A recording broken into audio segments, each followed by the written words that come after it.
Good afternoon, students. I'm sorry, I would have been here on time, but I've faced a lot of spiritual attacks. My PowerPoints disappeared from the screen. And when I was putting back the lessons for this afternoon, a whole lot of different PowerPoints came on the screen at one time. When I was trying to connect to the class, I was disconnected. All kinds of things were going on. So let us go to God in prayer and then we'll start the lesson. Father in heaven, we give you thanks for this afternoon. I pray that you'll be with me. Starting 15 minutes late, I pray, dear Lord, that you will help me to be able to get something taught today that is meaningful and will help the students understand the Hebrew language better. In Jesus' name, amen. In addition to that, I've been having difficulty sharing the screen. I've been having difficulty sharing the screen and going through the lessons. Different classes have been saying that they cannot see the screen that I'm sharing. Well, I'm going to try again and share the screen. Okay, so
really sure what's going on here. Really not sure.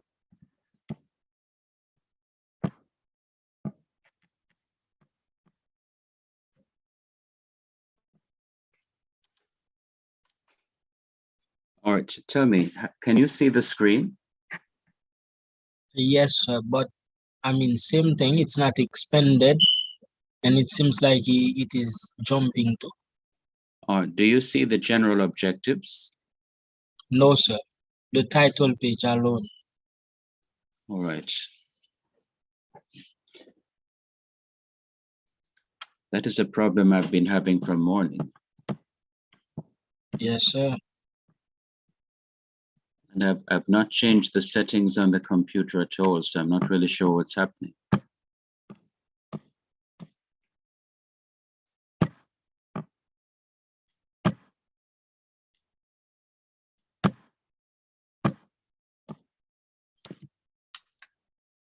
Do you see the general objectives now? No, sir.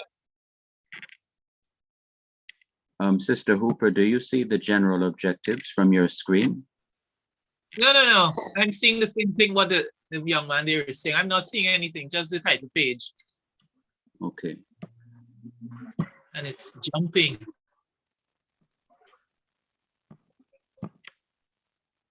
I don't know, probably a technical error somewhere. As you are trying to share the screen, Brother Buckland, Brother Roy called me earlier, and he says that he doesn't have internet, he won't be able to join. Okay, thank you. Yes.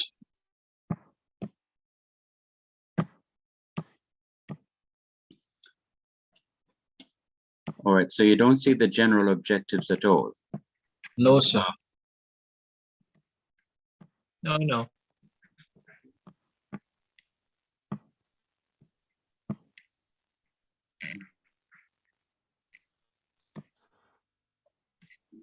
Stop sharing.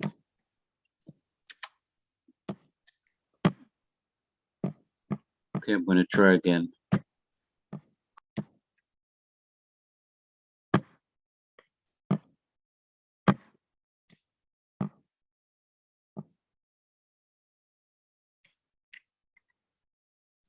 Let me see something.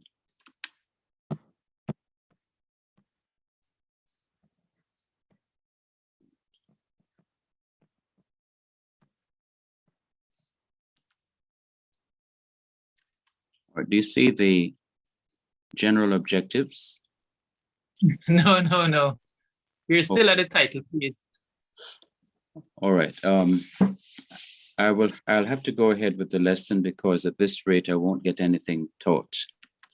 Yeah. So Probably a virus. It's a virus problem. I'm going to ask you to listen carefully and I'll send you the PowerPoint. Okay, Okay, to really continue from where I left off last week. So I was looking at the inseparable prepositions last week, and we saw that there were 3 inseparable prepositions that I examined. You have Lameth, which is our English L, which means to or for. There is Beth, which means in, with, or by. And there is Kaf, which means as or like. Much of the time we were looking at how the inseparable prepositions are joined to different nouns. Normally, number 1, when Lameth is joined to the noun Melech, which is a king, it is Le Melech, and the S sound comes from the simple schwa underneath the Lameth. The same thing is true with Bemelech, Beth, with the simple schwa underneath it, is joined to Melech, king, and it's translated as in a king. Lemelech is translated as to a king, and Ke Melech is translated as a king. We also looked at the fact that when you have Le joined to Shemuel, since there are 2 simple schwas coming together, and the grammar says that they cannot do so, then something has to happen to the first schwa. The first schwa is lengthened to a short I sound, or hirik or kirik. And so we get, for example, Le Shemuel instead of Le Shemuel, to Samuel, Le Shemuel.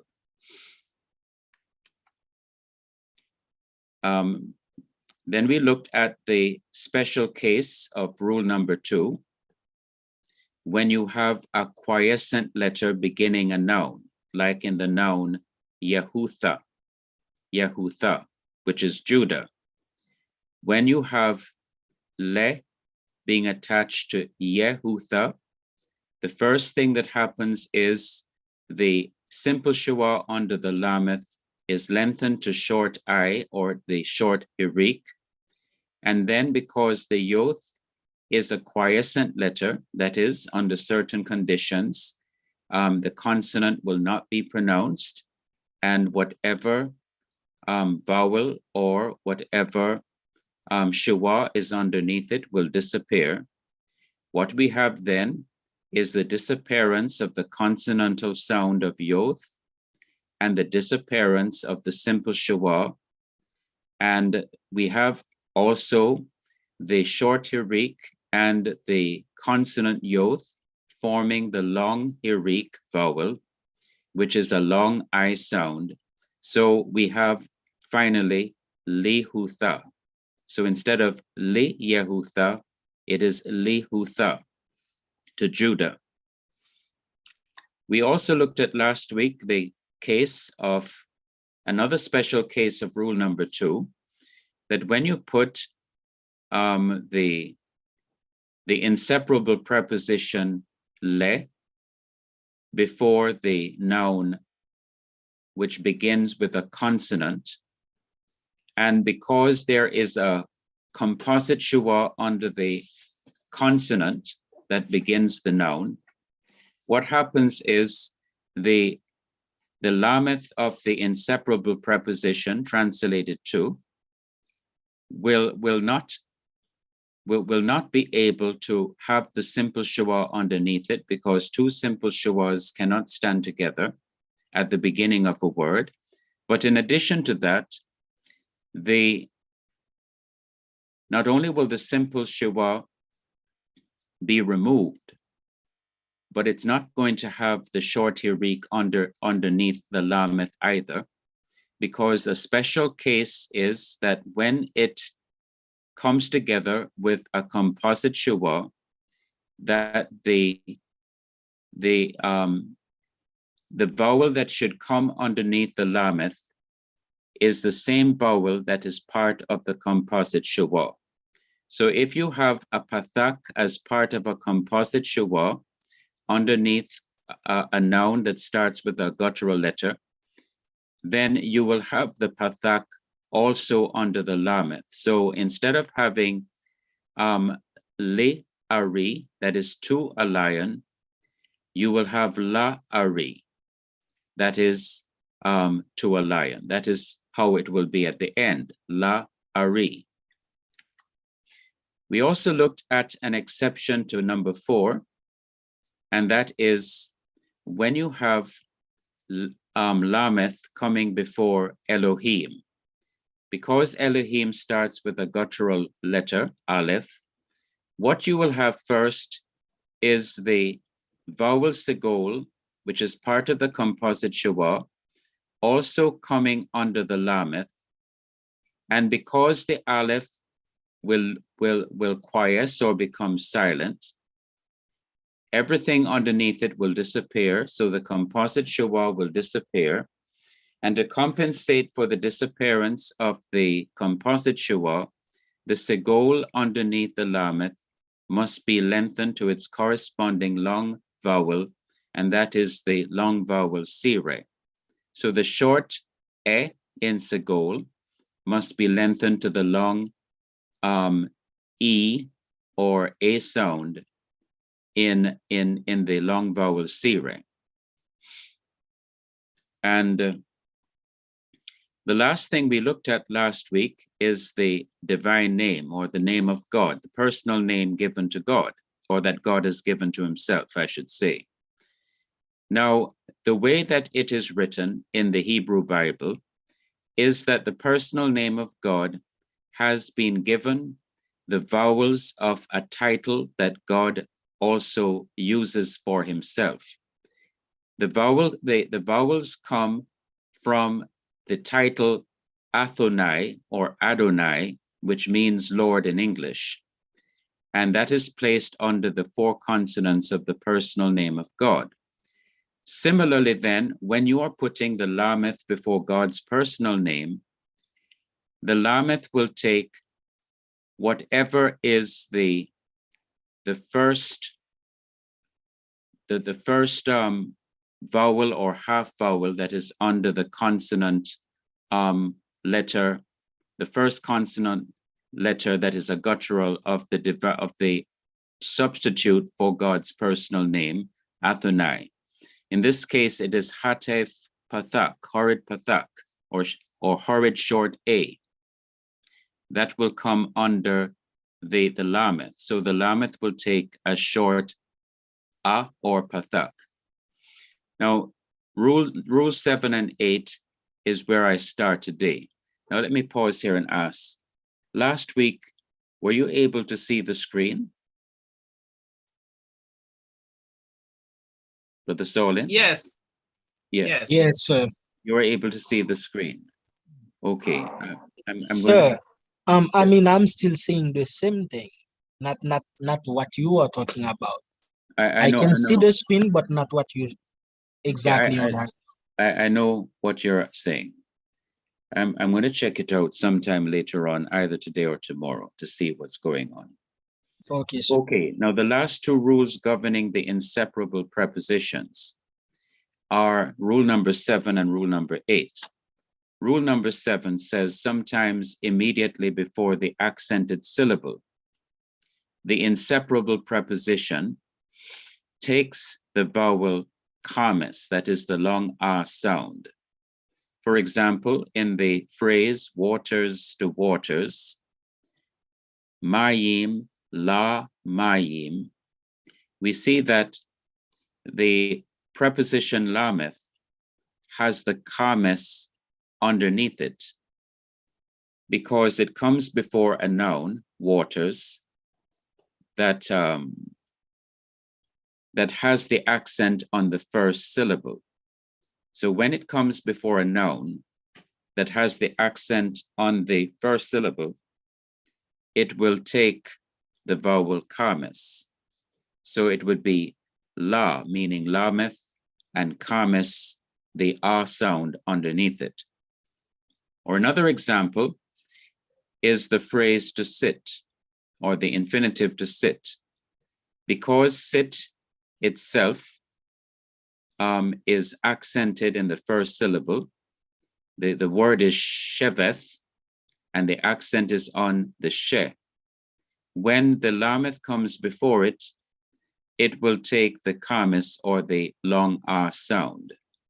And rule number 8, when the inseparable preposition is followed by the definite article, for example, to the king, which we should expect to be le, which is to, ha, which is the, melech, which is king, the he of the article, definite article, falls away and gives its vowel to the preposition before the definite article.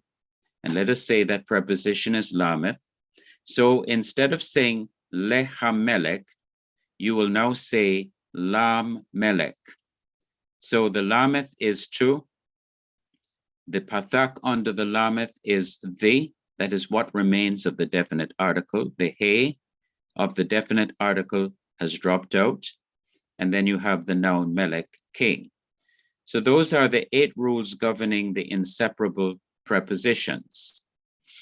And when you get the PowerPoint, well, you already have the PowerPoint, you will see that there are some videos that will explain it. I would advise you to look at the PowerPoints, at the videos at the end of the inseparable preposition section. All right. In fact, I added those videos so you don't have it. So I'm going to send you this lesson again, which has these videos at the end of the inseparable preposition section of lesson 19. So you can see what they say about it. Okay, Yes, we now look at rules governing min, which is an inseparable preposition, but the reason that it is not included with the lameth and the beith and the kaf is that sometimes it can stand by itself without being attached to a noun. So sometimes it is inseparable, like the other prepositions, and sometimes it stands by itself without being attached to a noun and becoming part of that word. So here are a few rules governing min, M-I-N, which means from. The preposition min, from, is usually prefixed or goes before the word it governs when that word does not have the definite article. It then becomes inseparable. So when there is no definite article before the noun, you find that the min can be joined together with that noun and become like the other inseparable prepositions.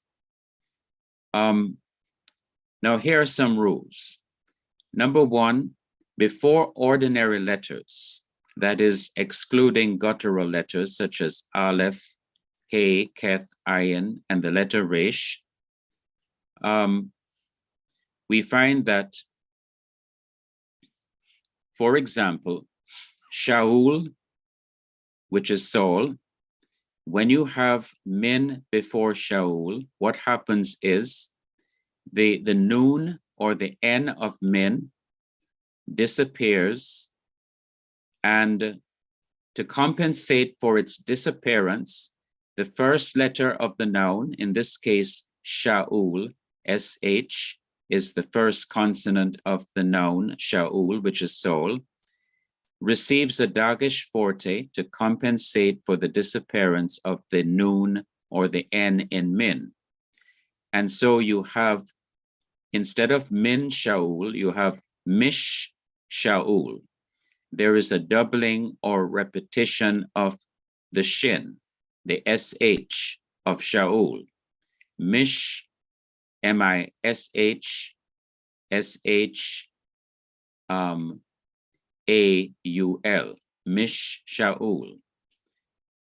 So we see that there is a doubling of shin, the first letter of the noun. Yes, sir.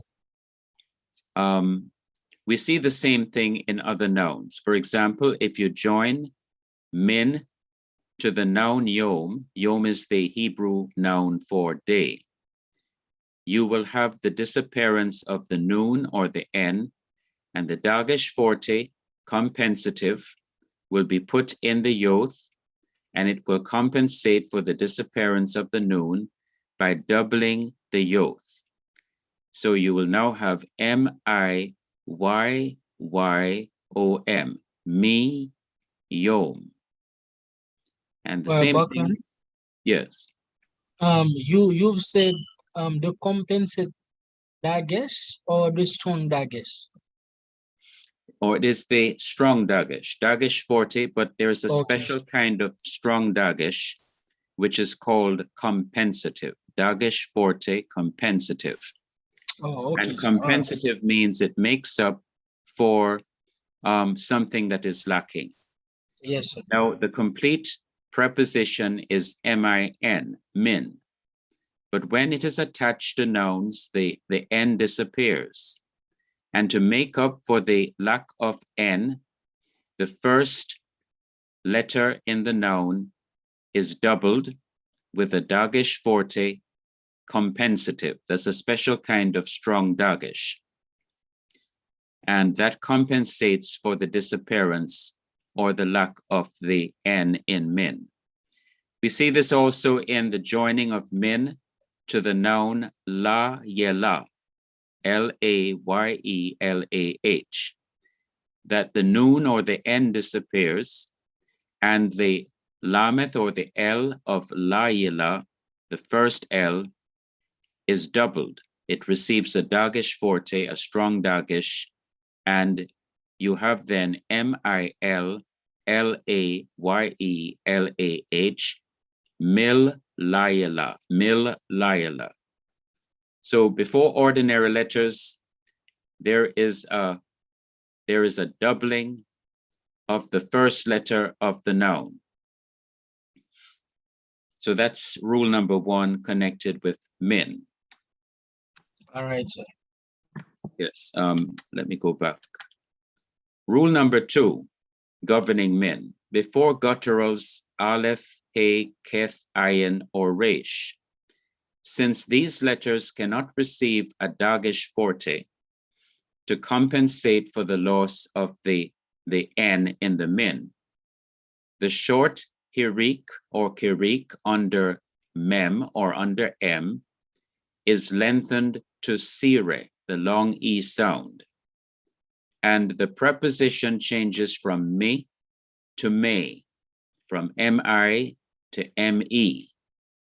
For example, from a city. City is ayin, the long hirik, and resh. Ayin is a guttural letter. Ayin cannot be doubled with a dagesh forte compensative. And so the I under the M in min has to be lengthened to sire. The hirik, the short hirik, has to be lengthened to the long vowel sire.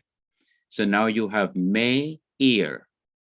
So instead of having me ear, you have may ear from a city. The same thing is true with other nouns like koshek. Koshek is darkness. And when you put min before koshek, you find that the N disappears, but because the keth in the noun koshek cannot be doubled, what has to be done is to lengthen the short hirik, the I under M, to the long vowel sire. So you have not mikoshek, but may koshek, which is from darkness. Or another noun, rosh, resh, aleph, or resh, holem or long holem, aleph and shin, rosh. When you have min before rosh, because the resh cannot be doubled either, we find that the I under the M has to be lengthened to a sire, that is 2 horizontal dots underneath the mem.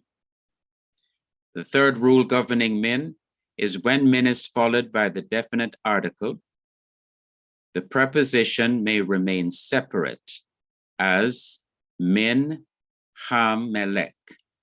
So in that case, there is no change of the min. It remains intact. The N of the min does not disappear, and it does not become part of the definite article or part of the noun. It remains separate. Min ha-melek, from the darkness. But it can also be written in another way. We can have the min being attached to the definite article, which in turn is attached to the noun. And if that is the case, because the definite article begins with a guttural letter hey, and because the guttural cannot receive a dagesh forte, that is, it cannot be doubled, then the I under the min has to be lengthened to a sire. And so what we have is, instead of mi ha-melek, we have may ha-melek, from the darkness.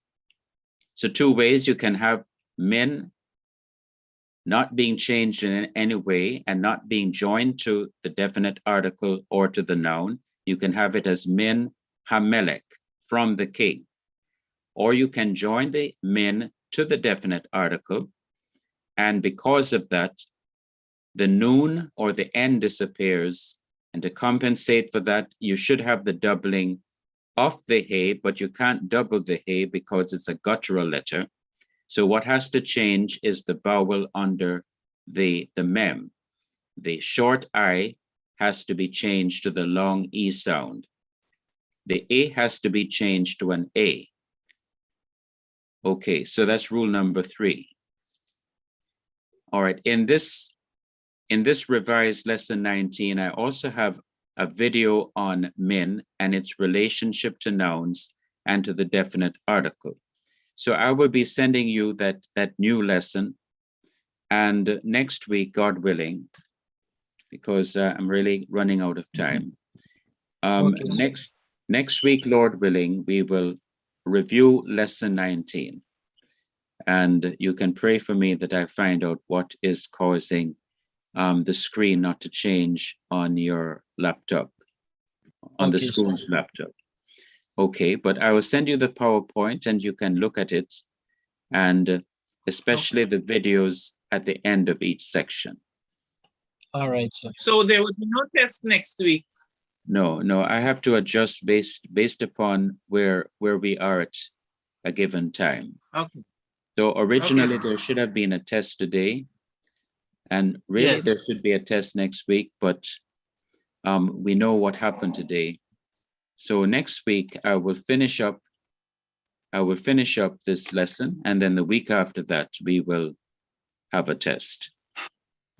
Okay then. Yes, Brother Buckler. All right. Okay. Thank you all, and have a good weekend. Yes, sir. You too. Yes. Yeah.